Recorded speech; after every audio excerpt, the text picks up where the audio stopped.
ഹിന്ദി സംസാര ഭാഷയിലെ സേ എന്ന അഥവാ നമ്മളെപ്പോഴും കൊണ്ട് നിന്ന് എന്നൊക്കെ കേൾക്കുമല്ലോ, ഒരു കൃത്യമായ പഠനം നമുക്ക് ആവശ്യമാണ് തുടക്കക്കാർക്ക്. അതുകൊണ്ട് തന്നെ സേ എന്ന് നമ്മളെപ്പോഴും കേൾക്കാറുണ്ട്. നമ്മൾ മലയാളത്തിൻ്റെ ശൈലി അല്ലാത്തത് കൊണ്ട് ഒരു കൺഫ്യൂഷൻ വരാറില്ലേ നിങ്ങൾക്ക്?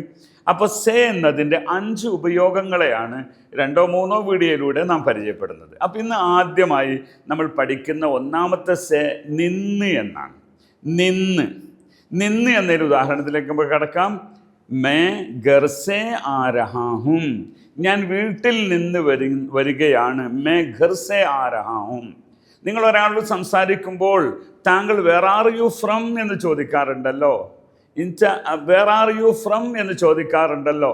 ആപ് കഹാൻ സേ ഹേ, ആപ് കഹാൻ സേ ഹേ, താങ്കൾ എവിടെ നിന്നാണ്? അതിന് മറുപടി may Hindustan say ഹൂം, may Bharat say ഹൂം, may India say ഹൂം എന്ന് പറയാം. May Kerala say ഹൂം. അങ്ങനെ. അപ്പം നിന്ന് എന്ന അർത്ഥത്തിന് നമ്മൾ സാധാരണ ഉപയോഗിക്കുന്ന ഒന്നാണ് സേ എന്നത്.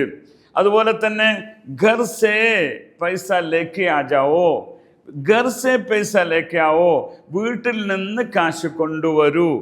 ജേബ് സേ പൈസ നിക്കാലോ, ജേബ് സേ, ജേബന പോക്കറ്റ്, പോക്കറ്റിൽ നിന്ന് കാശെടുക്കൂ. ജേബ് സേ പൈസ നിക്കാലോ. ഇപ്പം നിങ്ങളൊരു വാട്ടർ കിട്ടി, അതല്ലെങ്കിൽ ഒരു കോഫി ഉണ്ട്. ഏ കഹാൻ സേ ഹേ, ഇതെവിടെ നിന്നാണ്? ഏ കോഫി ഷോപ്പ് സേ ഹേ, കോഫി ഷോപ്പ് സേ, അതല്ലെങ്കിൽ കഫ്തീരിയ സേ മുജെ കോഫിയിലേക്ക് ആ ജാവോ, ഇങ്ങനെയൊക്കെ പറയാം. അപ്പം സേ എന്നാൽ നിന്ന് എന്നാണ് അർത്ഥം. നിന്ന്, വീട്ടിൽ നിന്ന്. ഘർ സേ, ഘർ സേ, വീട്ടിൽ നിന്ന്. അപ്പോൾ ഓക്കെ, അപ്പോൾ നമ്മൾ മലയാളത്തിൽ എപ്പോഴും പറയുന്ന നിന്ന് എന്നതിൻ്റെ സേ. ഇനി അതിനോട് യോജിക്കുന്ന വേറൊരു സംഗതിയുണ്ട്, നമുക്കതുമായി ബന്ധപ്പെട്ട് വിശദീകരിച്ച് അടുത്ത ക്ലാസ്സിൽ പറഞ്ഞാൽ പോരെ. അപ്പോൾ സേ എന്ന പ്രത്യയം ഹിന്ദിയിലും പ്രത്യയ് എന്നാണ് പറയാറുള്ളത്. പ്രത്യയം എന്ന് പറയും. അതായത് നമ്മൾ സഹായത്തിന് വേണ്ടി ഉപയോഗിക്കുന്ന അക്ഷരങ്ങൾ അല്ലെങ്കിൽ വാക്കുകൾ, സഹായക്രിയകൾ എന്നൊക്കെ മലയാളത്തിൽ പറയും. അതിൽപ്പെട്ട സേയുടെ 5-ലധികം ഉപയോഗങ്ങളുണ്ട്. ഒന്നാമത്തെ നമ്മൾ പഠിച്ചു, സേ എന്നാൽ നിന്ന് എന്നാണ്. സംസാര ഭാഷയിലും എപ്പോഴും ഉപയോഗിക്കുന്ന ഒന്നാണ് സേ. ആപ് സേ, താങ്കളിൽ നിന്ന്.